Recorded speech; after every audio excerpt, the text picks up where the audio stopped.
News first ಆಯೋಜಿಸ್ತಾ ಇರುವ ಕರ್ನಾಟಕದ ಅತಿ ದೊಡ್ಡ ಇವಿ ಎಕ್ಸ್ಪೋ. ನೆಲಮಂಗಲ ರಸ್ತೆಯಲ್ಲಿ ಅಪಘಾತ ಆಗಿರುವಂತಹ ಸಂದರ್ಭದಲ್ಲಿ 5 ದುರ್ಮರಣರಾಗಿದ್ದಾರೆ. 5 ಪೈಕಿ ಈಗ 4 ಗುರುತು ಪತ್ತೆಯಾಗಿದೆ. ಪೋಷಕರು ಕಣ್ಣೀರು ಹಾಕ್ತಾ ಇದ್ದಾರೆ. ಬರ್ತೀವಿ ಅಂತ ಹೇಳಿ ಹೋದವರು ವಾಪಸ್ ಬರಲೇ ಇಲ್ವಲ್ಲ ಅಂತ ಅಳಲನ್ನು ತೋಡ್ಕೊಳ್ತಾ ಇದ್ದಾರೆ. ಘಟನಾ ಸ್ಥಳಕ್ಕೆ ಸಂಚಾರ ವಿಭಾಗದ ಜಂಟಿ ಆಯುಕ್ತರು ಭೇಟಿಯನ್ನು ಕೊಟ್ಟಿದ್ದಾರೆ. ಮೃತ ಯುವಕರು ಎಲ್ಲರೂ ಸಹ ದೊಡ್ಡಬಳ್ಳಾಪುರ ಮೂಲದವರು ಅಂತ ಗೊತ್ತಾಗ್ತಾ ಇದೆ. ಕಾರಿನಲ್ಲಿ ಇದ್ದವರು ಮದ್ಯಪಾನ ಮಾಡಿದ್ದ ಬಗ್ಗೆ ಈಗ ರಕ್ತ ಪರೀಕ್ಷೆಯನ್ನು ಮಾಡಲಾಗ್ತಾ ಇದೆ. ಸಂಚಾರ ವಿಭಾಗದ ಜಂಟಿ ಆಯುಕ್ತರಾಗಿರುವಂತಹ ಕಾರ್ತಿಕ್ ರೆಡ್ಡಿ ಈ ಬಗ್ಗೆ ಹೇಳಿಕೆಯನ್ನು ಕೊಟ್ಟಿದ್ದಾರೆ. ಮೊನ್ನೆ ಒಂದು ಘಟನೆ ಆಯಿತು, ನಿನ್ನೆ ಒಂದು ಘಟನೆ ಆಯಿತು, ಇವತ್ತೊಂದು ಘಟನೆ ಆಯಿತು. ಎರಡೂ ಕಡೆಯೂ ಸಹ 20-22 ವರ್ಷದ ಒಳಗಡೆ ಇರುವಂತಹ ಯುವಕರೇ.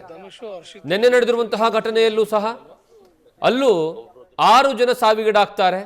ಅಲ್ಲೂ ಮನೆಯಲ್ಲಿ ಹೇಳಿ ಹೋಗೋದಿಲ್ಲ, ಯಾವುದೇ ಕಾರಣಕ್ಕೂ ಮನೆಯವರಿಗೆ ಗೊತ್ತೇ ಇರೋದಿಲ್ಲ. ಇವತ್ತು ಬೆಳಗ್ಗೆ ನಡೆದಿರುವಂತಹ ಘಟನೆಯಲ್ಲೂ ಸಹ ಅಷ್ಟೇ. ಓದ್ಕೊಂಬರಕ್ಕೆ ಹೋಗ್ತೀವಿ ಅಂತ ಬೈಕ್ ತೊಗೊಂಡು ಹೋಗ್ತಾರೆ ಮನೆಯಿಂದ. ಮನೆಯವರಿಗೆ ಅನುಮಾನ ಬರೋದಿಲ್ಲ, ಬೈಕ್ ತೊಗೊಂಡು ಹೋಗಿದ್ದಾರೆ ಅಂದರೆ ಪ್ರತಿ ಸರಿ ಹೇಳ್ದಂಗೆ ಹೋಗ್ತಾರೆ ಅಂಥೇಳಿ. ಅದಾದಮೇಲೆ ಬೈಕ್ಗಳೆಲ್ಲವೂ ಸಹ ಒಂದು ಕಡೆ ಇಟ್ಟು ಅಲ್ಲಿರುವಂತಹ ಒಬ್ಬ ವ್ಯಕ್ತಿಯ ಕಾರನ್ನು ತೆಗೆದುಕೊಂಡು ಕಾರಲ್ಲಿ ಕೂತ್ಕೊಂಡು ಹೋಗ್ತಾರೆ. ಅದಾದ ಮೇಲೆ ಈ ರೀತಿಯಾಗಿ ಅಪಘಾತದಲ್ಲಿ ಈಗ ಸಾವಿಗೀಡಾಗಿರುವಂಥದ್ದು. ಮನೆಯವರ ಕಣ್ಣೀರು ಆಕ್ರಂದನ ಮುಗಿಲು ಮುಟ್ಟಿದೆ.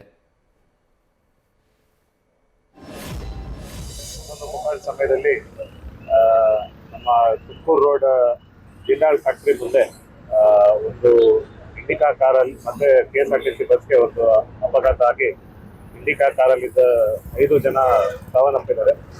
ಅವರು ನೆಲಮಂಗಲ ಕಡೆಯಿಂದ ಬರುವಾಗ ಈ ಫ್ಲೈಓವರ್ ರ್ಯಾಂಪ್ ಹತ್ತಿ ಡಿವೈಡರ್ನ ಕ್ರಾಸ್ ಮಾಡಿ ಟುವರ್ಡ್ಸ್ ನೆಲಮಂಗಲ ಹೋಗ್ತಿದ್ದ KSRTC ಬಸ್ಗೆ ಹೆಡ್ ಆನ್ ಕೊಲಿಷನ್ ಆದಾಗ ಆ ಕಾರಲ್ಲಿದ್ದ 5 ಜನ ಮೃತಪಟ್ಟಿದ್ದಾರೆ. ಅವರು ಮೂಲತಃ ಎಲ್ಲ ಸುಮಾರು 17 ವರ್ಷದಿಂದ 23-24 ವರ್ಷ ಹುಡುಗರಿದ್ದಾರೆ. KC ಅನ್ನೋರು ಕಾರ್ ಡ್ರೈವ್ ಮಾಡ್ತಿದ್ರು ಅಂತ ಗೊತ್ತಾಗಿದೆ.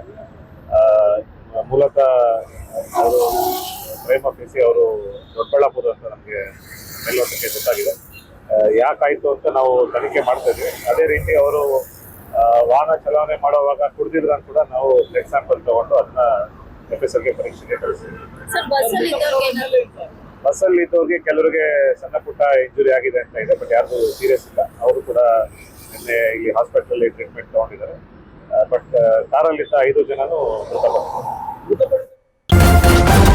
ನ್ಯೂಸ್ ಫಸ್ಟ್ ನಿರ್ಭೀತಿಯಿಂದ ನಿಮ್ಮ ಪರವಾಗಿ.